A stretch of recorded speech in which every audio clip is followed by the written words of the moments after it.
What's up, everyone? It is Diecastbuffet here again, guys. We have a 2017 Kevin Harvick Busch Light Ford Fusion in the studio.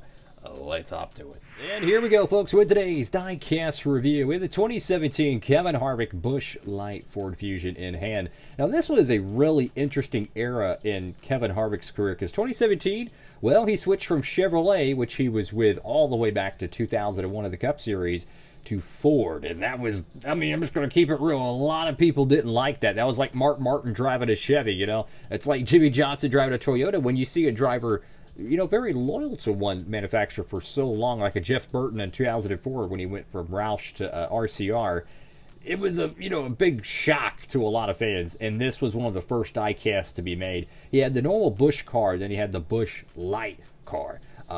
I'm not really sure which one you would consider the primary. I feel like he ran both of them all the time, so I'll let you decide on that one. Here's the box design. Really, really sharp. You have the Kevin Harvick name right there. You kind of have like this carbon fiber background. It's very subtle. You might not be able to see it on your device. You have Stewart-Haas Racing, rip that team.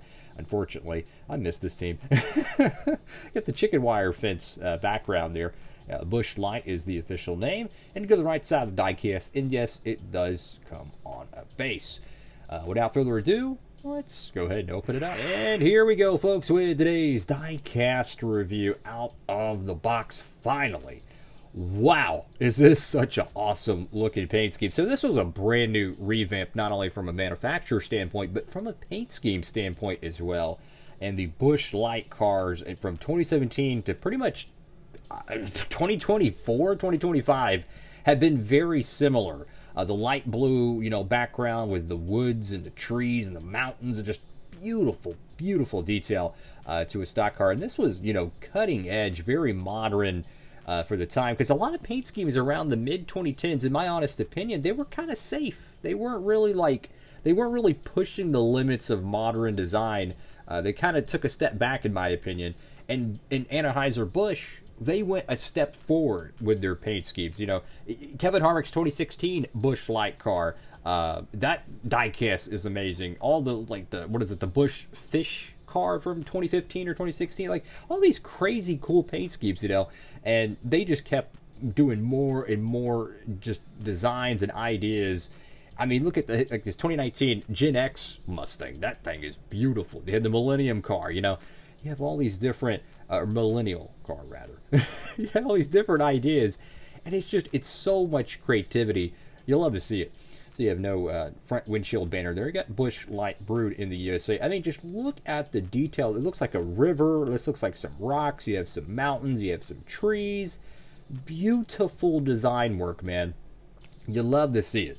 Go to the front of the diecast. You have Fusion right there. Looks like the Fusion decal's a little bit off printed, but it is a full wrap nose, which is pretty darn difficult to do, especially with a 3D background. Any little, nuance or incorrectly placed decal is going to be very noticeable, so I got to cut a lot of slack to Lionel for that really good design work.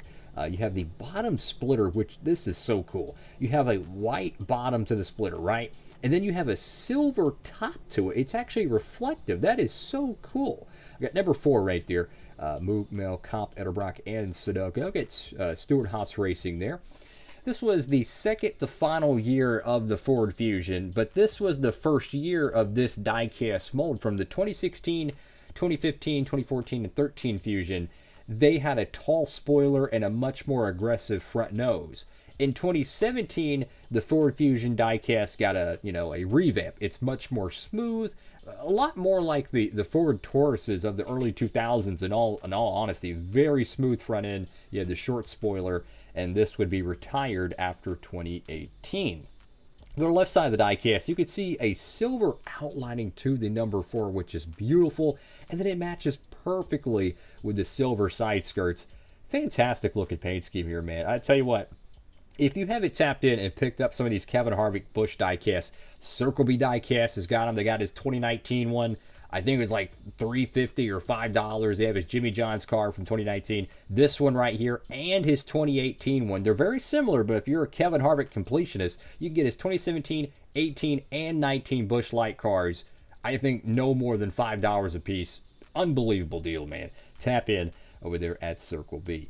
Got Goodyear right there, NASCAR race car. Mechanics were Mobile One, 3M, Lincoln Welders, Flowmaster, and IR. You have the Busch Lights can right there. Get Busch Light. Got Jimmy John's. Missed that sponsor in the sport. American Ethanol. Get Haas and Mobile One. You have Outback and Bloomin' Monday. I think that's what it says. That's back when Outback was still a sponsor on Kevin Harvick.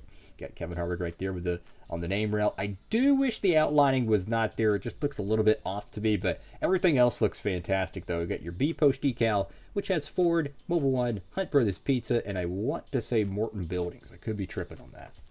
Go to the back panel of the diecast. You have Busch Light, Ford. You have Kevin Harvick. I don't know. Is that one of his foundations or something? I'm not sure. Got the number 4. To the right side of the diecast. Just such a beautiful paint scheme. I mean, just look at the detail, the shadowing, the trees. Just remarkable stuff. This is the type of stuff I love to see on paint schemes. Detail, design. You know, look at the car more or less like a canvas where you can just pretty much just design all over it, man. Add more stuff to it, add creativity to it. Anheuser-Busch by far is one of the best, if not the best, at paint schemes the last decade. I mean, their liveries are insane, and they're still doing it today with Ross Chastain. The other day I saw the Ross Chastain Busch Light Lime paint scheme. I think he's running at the 2025 Brickyard or something like that. It's insane. I cannot wait to get a diecast of that. I hope it gets made. You had the Busch Light Apple Ale cars, man. I mean, just so many great looking paint schemes. And you look at some of these other teams, and I feel like the paint schemes are half done, right? And I look at the Busch Light cars, and 9.9 out of 10, they're freaking home runs.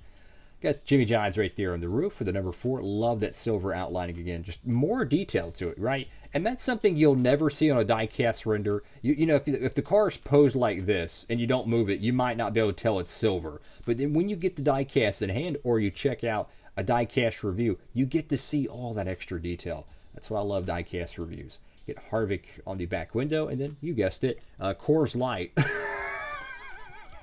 I'm kidding. On the deck lid. Fantastic looking car here, man. I'm glad it did get overproduced because, you know, there's a lot of people that have joined the sport since 2017, you know.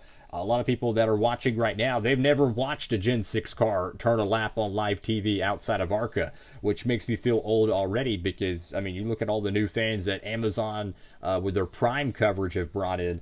There's some people that never watched Kevin Harvick race in the NASCAR Cup Series, which is just bananas to me, but that's a reality. You know, that's like people when they talk about Dale Jarrett or Rusty Wallace, you know, how they never watched them. You know, if you watched, you know, all the early 2000s and 90s NASCAR, you're like, oh, that's crazy. You know, he raced every week. Well, guess what? A new generation is here currently, and some of them never watched Kevin Harvick. So maybe if you're a fan that just joined the sport, you're looking for a great looking diecast. They have a ton of Kevin Harvick cars over there. They even have a bunch of his nationwide, or in this case, Xfinity diecasts right here.